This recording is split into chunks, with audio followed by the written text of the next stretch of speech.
When we move to a new country, we think that we are starting a new chapter of our life, that it's all sunshine and rainbows, and everything seems so exciting that we deliberately refuse to acknowledge some of the possible difficulties. In this video, I would like to highlight some of the downsides that are characteristic to Spain, which everybody experiences living here. If at the end of this video you say, nah, I can find a way around all this, then go pack your suitcases. But if it made you doubt and nervously bite your nails, do your research and think twice. So without further ado, let's get started.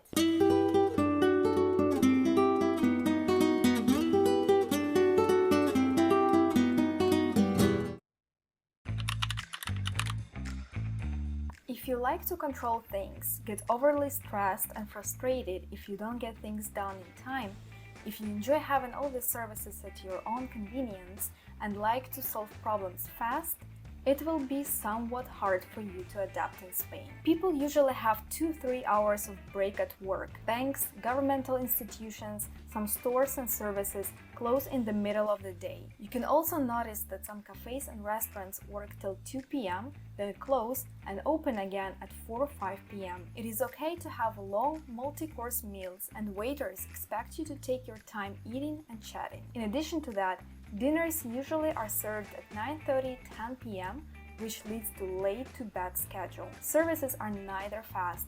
If you have a breakage at home, be prepared to wait for a maintenance technician to come fix it. You're lucky if he actually arrives one day, as it is normal if he just forgets about you at all.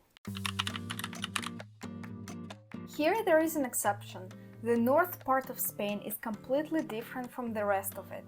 It tends to be cooler in the summers, with a lot of cloudy and foggy days. It also rains a lot, that's why the nature there is so bright green. However, the rest of the country is mostly somewhat deserty, and it gets up to 40–45 degrees Celsius in some parts of Spain during peak months of July and August. I find it much better to live near the coast area, as it provides you with a fresh, chilled breeze from the sea. But there is other side of the coin here, as it is very humid near the water.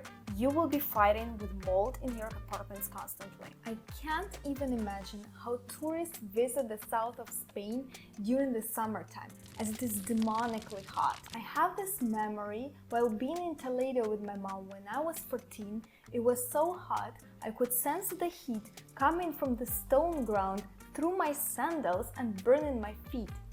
Being in medieval towns in Spain during the summertime is unbearable. This is something that still drives me nuts. You can spot Spaniards from kilometers away, as they tend to gesticulate and talk very loudly. It's even how their voices are naturally built. Apart from talking loud, they never stop celebrating something. If it's your neighbor's birthday today, believe me, you'll hear it. A football match, a breakup, tortillas burned, you will hear everything, as the majority of apartments have very thin walls and Spanish people just express themselves in a loud manner. If you're not into fiesta, clubbing, going out often, and you need a quiet place for your kid, for your remote job or your hobbies, do not settle down in the city center. It is the most loudest and crowded area, as there are a lot of entertainment places, festivals, students and tourists. Well, let's be honest, nobody moves to Spain in a search for a job. Spain desperately needs young professionals that can contribute to their economy. But unfortunately, they do not create more job vacancies or attract them with higher wage. Instead, the government creates different startup visas and digital nomad visas, so that you either create job positions for Spanish people by yourself or bring money earned from abroad. That being said, figure this out before you decide to move to Spain. You need to have a clear idea what you will be doing here and how will you sustain yourself and your family. I don't want to discourage people if anything happens with your current job that you won't be able to find a new one, but you have to be prepared for a long-time search, constant rejections, numerous rounds of recruiting, and competing with Spanish citizens to whom will be given the priority of the job if you're not a specialist in a narrow niche. Nevertheless, crime in Spain is at low level. Some thievery happens here and there. And not only tourists are the main target. My phone got stolen from the table in a quiet suburb of Barcelona when I was chatting with my friend in Spanish and sitting outside the cafe. You need to train yourself to be cautious. It is not a Scandinavian country where you can leave your purse on the bench and still find it on the same place after an hour. Pickpocketing is a massive problem in Spain, especially in big cities. They operate in groups, they can be nice to you and keep talking to you while they are stealing your things without you realizing it. They can even trick you on the road and steal a car. If you want to move to Spain, you need to learn how to deal with it by being more cautious, by not wearing flashy accessories on the streets. If you are driving a car, do not stop if somebody is asking you something. And also, I would not recommend to look for apartments on the ground and first floor, and even sometimes on the highest floors if it's an old-style building, as it is easy to break into an apartment even from the roof. If you're thinking about moving to Spain long term, you need to accept the necessity of blending in with the locals and embracing the culture. Spanish people are very open and warm-hearted.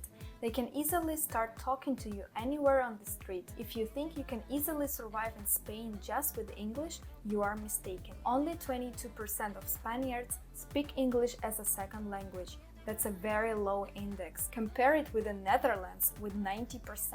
You'll need to learn Spanish eventually, at least to know it on a basic communicative level, so that your life can become less stressful. I was getting way more help and empathy by speaking not perfect Spanish than by trying hardly to explain something in English to a native Spanish. Siestas can be irritating, especially if you really need to go to the bank, some government institution, cafe, or even a store. But siestas go with their roots way back in the history, so be flexible, relax, and spend more time with your family and friends. So this is it for today. I really think it is important to look at countries' quirks as well when moving to a new place, so that you know what to experience and can get prepared. Although there are things that disturb me about Spain, I do love this country with all my heart, and I wish everybody to fall in love with it as well. Don't forget to leave a comment and share with me what about Spanish culture is difficult for you to deal with and why. And check out my video where I compare different Spanish cities for living. And we see each other next week. Hasta pronto!